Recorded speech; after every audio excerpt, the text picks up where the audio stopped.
Assalamualaikum warahmatullahi wabarakatuh. Perkenalkan, nama saya Damian Lanjong, absen 1 dari SMA Negeri 1 Purwosari. Di sini saya akan membahas tentang merkantilisme. Apa yang dimaksud dengan merkantilisme? Suatu teori ekonomi yang menyatakan bahwa negara tersebut memerlukan sebuah emas dan kesejahteraan tersebut dibutuhkan oleh emas. Makin banyak emas, makin sejahtera negara tersebut. Ya, tujuan dari merkantilisme ialah kesejahteraan masyarakat akan semakin tinggi apabila memiliki emas yang banyak. Ciri-ciri dari merkantilisme. Ciri-cirinya satu-satunya negara penguasa ekonomi. Tujuan utamanya adalah mencari kekuasaan sebesar-besarnya untuk mendapatkan emas. Ya, kita akan berangkat dari merkantilisme Prancis. Merkantilisme Prancis itu yang pada masa Raja Louis. Ciri-cirinya ada menghapus barang cukai dan produk dalam negeri. Yang kedua, Jerman pada masa Pangeran Hadwin. Ini ciri-cirinya ialah membayar pajak tinggi. Pada masa Belanda memiliki VOC. Pada saat VOC, mereka ingin menguasai seluruh bagian dunia ini dan mengumpulkan emas sebanyak mungkin.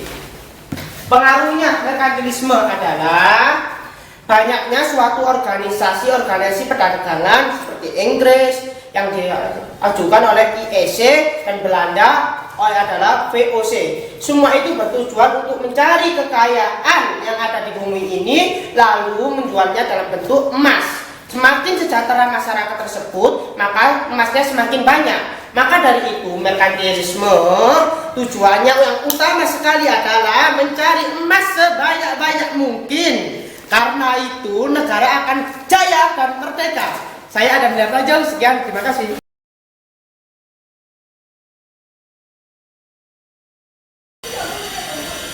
Assalamualaikum warahmatullahi wabarakatuh. Waalaikumsalam warahmatullahi wabarakatuh. Saya di sini bernama Lala Tumbasno Safitri akan menjelaskan tentang merkantilisme. Apakah kalian tahu merkantilisme itu apa? Merkantilisme yaitu suatu teori ekonomi yang menunjukkan bahwa kemakmuran suatu negara itu dilihat dari aset yang dimiliki oleh negara tersebut. Tujuan merkantilisme yaitu mencari emas dan perak dengan sebanyak-banyaknya. Jadi semakin banyak emas atau perak yang dimiliki oleh negara tersebut, maka negara tersebut dapat berkuasa di negara tersebut. Ciri-ciri dari merkantilisme yaitu satu, negara adalah satu-satunya penguasa ekonomi. Dua, yaitu tujuan utama dari negara tersebut yaitu mencari sebanyak-banyaknya emas dan perak. Macam-macam pengaruh merkantilisme di berbagai bidang di negara. Satu, di Eropa. Di Eropa ini merkantilisme mendorong berkembangnya kapitalisme dan kolonialisme. Perdagangan internasional juga dapat mempengaruhi merkantilisme, yaitu dengan berjelajahnya tokoh-tokoh dari Eropa ini menyebabkan perdagangan internasional dan mencari daerah-daerah yang digunakan untuk berdagang sehingga menjadi pusat perdagangan internasional.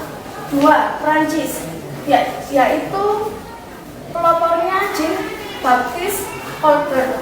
Ini menunjukkan aturan seperti dilarang impor barang jika memang di negara tersebut sudah dihasilkan produk tersebut. Dua, yaitu dilarang ekspor jika barang tersebut digunakan di dalam negara. Dua, menghapus bea cukai daerah di dalam negara tersebut. Dan yang terakhir, produksi yang berasal dari luar negeri boleh diimpor jika memang diperlukan di dalam negeri itu tanpa adanya pajak impor.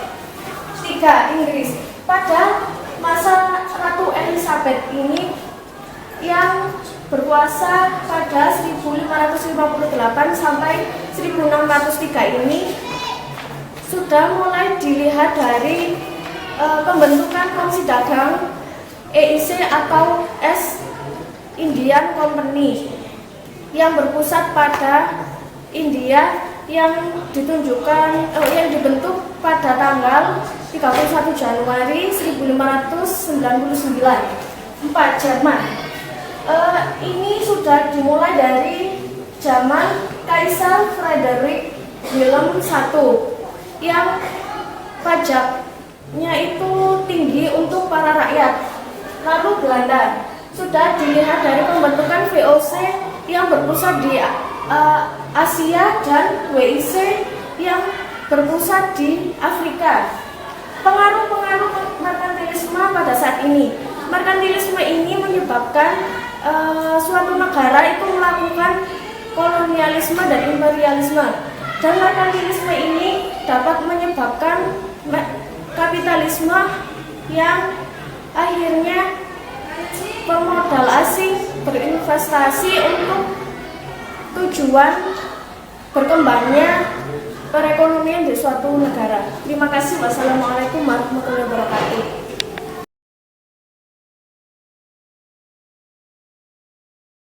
Assalamualaikum warahmatullahi wabarakatuh. Waalaikumsalam warahmatullahi wabarakatuh. Saya di sini akan menerangkan tentang apa itu Renaissance. Apa sih Renaissance itu? Renaissance bisa dikatakan sebagai abad pencerahan atau abad penalaran. Mengapa disebut abad pencerahan atau abad penalaran? Penalaran, maksud saya, sebelum menjelaskan tentang ini, marilah kita menjelaskan tentang abad ke-8 terlebih dahulu. Abad ke-8 bisa disebut juga sebagai The Dark Age. Bahasa gaulnya itu The Dark Age. Abad ke-8 ini berlangsung sekira abad pertengahan. Kenapa disebut abad ke-8? Karena pada abad ini sering terjadi kemiskinan, peperangan, dan juga kesengsaraan. Kesenian, pendidikan, dan juga pemikiran pun tidak berkembang. Ini semua disebabkan karena adanya pengaruh dari gereja. Pengaruh gereja ini sangat kuat. Pemikiran mungkin ada, tapi untuk pembenaran agama saja.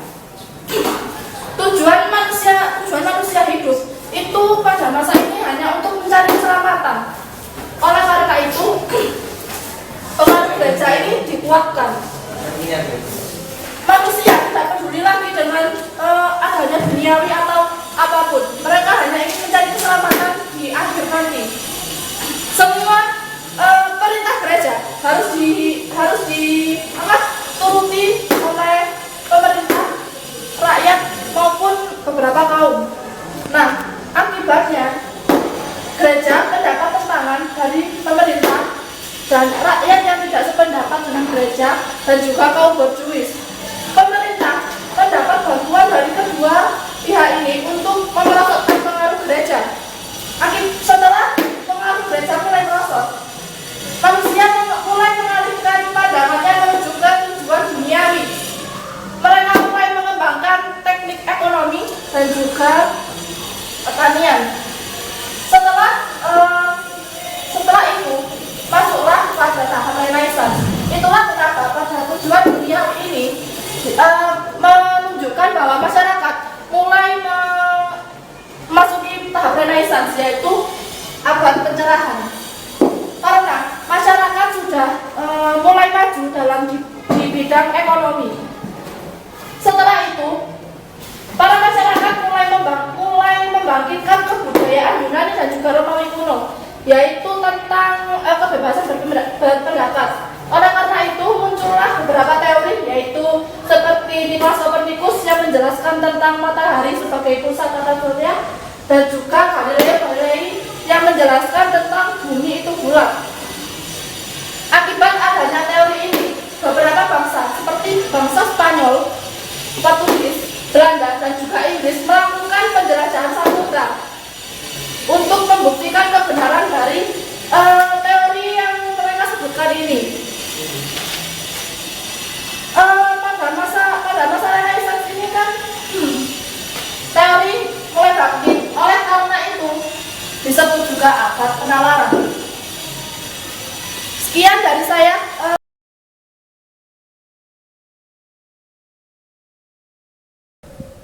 Bismillahirrahmanirrahim. Assalamualaikum warahmatullahi wabarakatuh. Perkenalkan, nama saya Muhammad Agung Barawiro dari kelas 11 IPS 2 yang bernomor absen 18. Saya akan menjelaskan tentang materi merkantilisme. Yang pertama dari apa itu merkantilisme. Merkantilisme merupakan berasal dari kata merchant yang berarti berdagang. Aliran merkantilisme merupakan aliran kepercayaan yang menyatakan bahwa negara dapat dikatakan maju bila berdagang dengan negara lain. Yang kedua, mengapa merkantilisme dapat terjadi? Yang pertama yaitu untuk memperkuat kedudukannya, yaitu jika suatu negara mempunyai perekonomian yang kuat, maka negara tersebut dapat mencapai keinginannya dengan mudah. Yang kedua, diterapkannya logam mulia sebagai standar kekayaan. Ini merupakan paham merkantilisme, yaitu mengumpulkan logam emas dan perak untuk agar sejahtera. Yang ketiga yaitu adanya kekosongan kas dari negara, yaitu merupakan suatu negara yang mengikuti peperangan, maka negara tersebut dapat mengumpulkan emas dan perak agar dapat mengisi kekosongan kas negara tersebut. Yang keempat yaitu terjadinya defisit di suatu negara. Yang kelima yaitu bentuk pemerintahan yang menganut paham depositme. Yang ketiga, tujuan dari merkantilisme. Tujuan dari merkantilisme yaitu memperbanyak aset dan kekayaan di suatu negara atau raja. Yang kedua, membiayai negara atau raja sebagai satu-satunya pemilik modal perekonomian. Yang ketiga, melindungi perkembangan industri. Yang keempat yaitu membiayai dan memfasilitasi peralatan militer. Yang selanjutnya yaitu yang ketiga, apa saja dampak dari merkantilisme, yaitu adanya kolonialisme. Untuk yang kedua, untuk membiayai negara atau raja sebagai satu-satunya pemilik modal perekonomian. Yang ketiga, melindungi perkembangan industri. Yang keempat, membiayai dan memfasilitasi perlengkapan armada perang. Yang keempat, apa saja dampak dari merkantilisme, yaitu munculnya kolonialisme. Yang kedua, terjadinya pelayaran dari samudra. Yang keempat, munculnya kolonialisme dan munculnya kapitalisme. Yang kelima, yaitu siapa saja tokoh yang terlibat. Yang pertama, yaitu Thomas More, yaitu merupakan saudagar kaya dari Inggris yang menerapkan bahwa menulis tentang manfaat perdagangan dari luar negeri. Yang kedua, yaitu Jean-Baptiste Goldfoot, yaitu merupakan menteri utama perekonomian dari Raja Louis ke-16 yang menyatakan bahwa perdagangan dianggap sebagai sumber utama kerajaan dan kedudukan utama saudagar sebagai saudagar. Yang ketiga yaitu Sir William Petty yang merupakan bekerja di Oxford University yang menerapkan yaitu penting artinya bekerja atau labor dibandingkan jauh lebih penting daripada sumber daya tanah. Yang keempat yaitu David Hume yaitu menulis buku yang berjudul The Balance of the Trade yang membacakan harga dipengaruhi oleh jumlah barang dan oleh jumlah uang. Dan yang terakhir yaitu pengaruh merkantilisme di berbagai negara, yaitu dari Perancis yaitu colbertisme, yaitu salah satunya yaitu produksi di dalam negeri dilarang untuk diekspor di luar negeri. Yang kedua yaitu Belanda menerapkan kolonialisme dan perdagangan di Indonesia yang sehingga disebut dengan VOC. Yang ketiga Inggris, yaitu menerapkan perdagangan koloni dan monopoli di India yang kemudian disebut dengan EIC. Yang di Jerman yaitu menerapkan tentang peraturan bahwa rakyat digunakan sebagai sumber utama kerajaan dengan diterapkan sebagai pajak yang setinggi-tingginya. Dan terima kasih, itulah. Wassalamualaikum warahmatullahi wabarakatuh. Waalaikumsalam.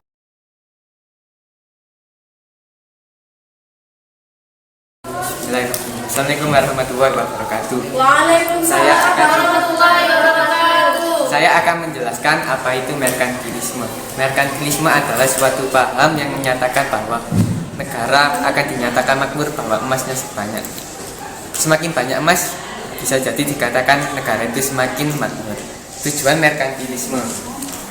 Negara merupakan satu-satunya penguasa ekonomi. Jadi negara itu bisa memonopoli apa yang dikehendakinya.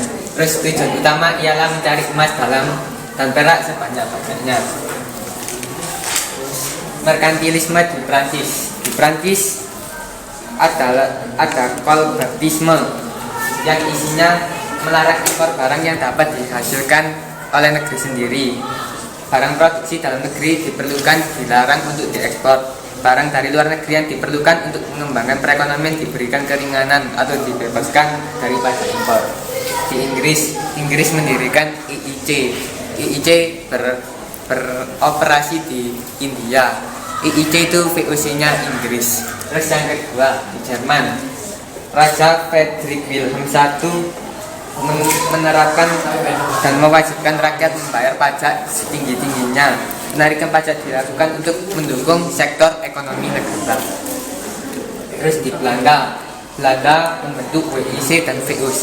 WIC diberlakukan di negara-negara Afrika, sedangkan VOC diberlakukan di Asia, salah satu dan termasuk Indonesia.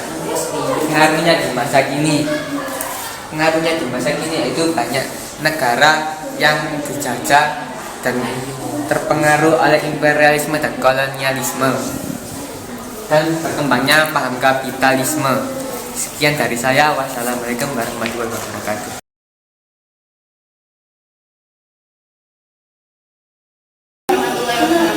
Saya Rizka Dewi Aulia, absen 26 dari kelas 11 IPS 2. Saya akan menerangkan tentang reformasi gereja. Apa sih reformasi gereja itu? Yaitu pembaruan dalam kehidupan gereja yang dilakukan untuk memperbaiki tatanan kehidupan gereja. Ada latar belakang terjadinya reformasi gereja. Ada 3 poin, yaitu penyimpangan gereja Katolik berupa penjualan surat akhlak. Surat akhlak itu surat pengampunan dosa. Yang kedua, perkembangan paham humanisme. Paham humanisme sendiri yaitu paham yang menganggap manusia harus bertanggung jawab atas pilihan hidup mereka. Hal ini menyebabkan banyak orang dapat membaca dan menerjemahkan Alkitab. Yang ketiga, kekuasaan Paus. Paus sebagai pemimpin agama dan kepala negara. Hal ini menimbulkan perselisihan antara kalangan raja.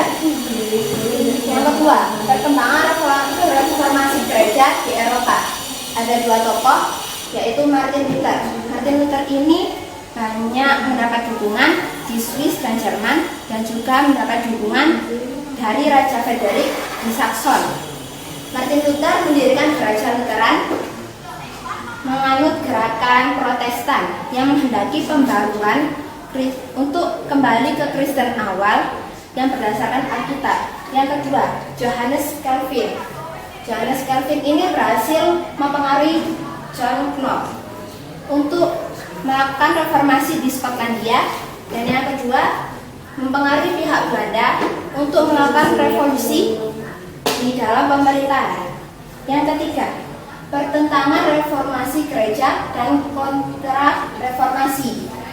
Gerakan kontra reformasi sendiri memiliki arti gerakan untuk mengatasi perpecahan yang secara terus-menerus dan mengajak kembali umatnya ke ajaran Katolik. Ada 3 poin, yaitu dampak gerakan kontra reformasi, yaitu pembagian Eropa. Eropa dibagi menjadi 2, yaitu Eropa Utara dan Eropa Selatan. Eropa Utara didominasi oleh kaum Protestan, dan yang kedua Eropa Selatan didominasi oleh kaum Katolik. Yang kedua, perpecahan keyakinan beragama. Perpecahan keyakinan beragama ini menimbulkan konflik politik yang seperti terjadi di Belanda. Yang ketiga, yaitu perkembangan seni barok. Perkembangan seni barok ini di Italia, Jerman, Polandia. Contoh seni barok yaitu lukisan Mona Lisa yang dilukis oleh Leonardo da Vinci. Sekian, terima kasih. Wassalamualaikum warahmatullahi wabarakatuh.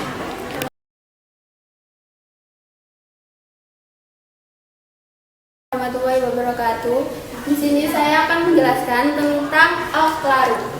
Auf Klärung adalah zaman pencerahan. Dikatakan zaman penyerahan karena pada saat itu manusia menggunakan akal budinya untuk mencari kebenaran atas segala sesuatu yang sebelumnya dianggap tahayul oleh ajaran agama.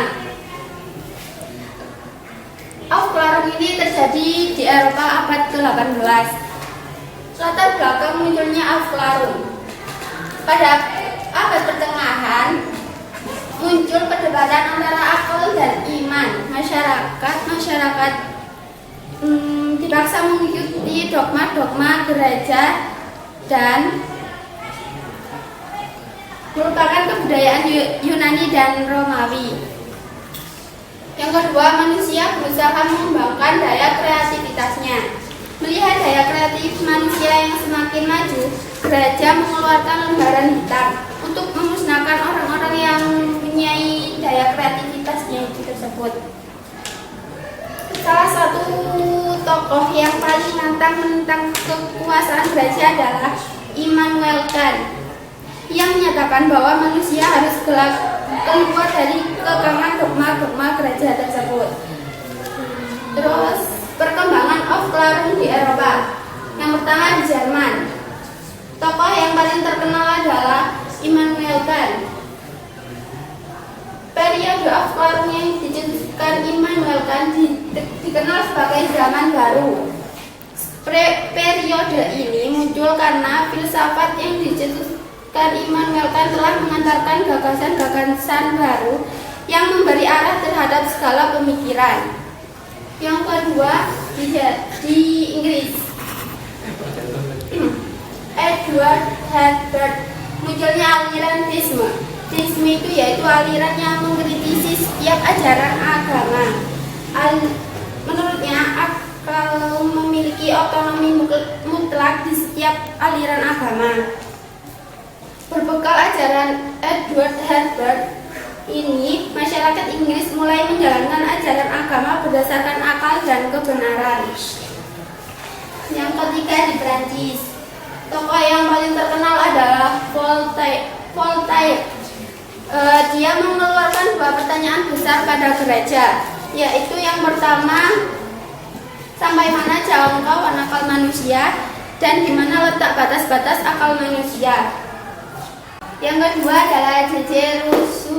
Pendidikan merupakan kunci utama untuk membentuk kepribadian manusia. Oleh karena itu, pendidikan harus memberi kesempatan pada setiap manusia untuk mengembangkan kepribadian secara alami. Sekian dari saya. Wassalamualaikum warahmatullahi wabarakatuh.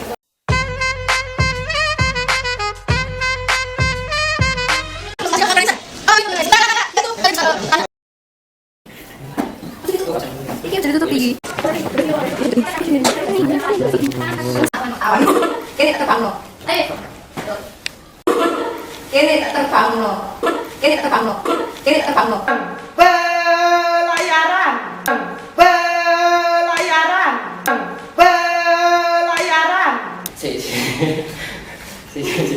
Merkantilisme, yaitu satu, pengaruh dari merkantilisme. Aduh ya Allah. Merkantilisme, yaitu satu, pengaruh dari merkantilisme. Aduh ya Allah. Merkantilisme, yaitu satu, pengaruh dari merkantilisme. Aduh ya Allah.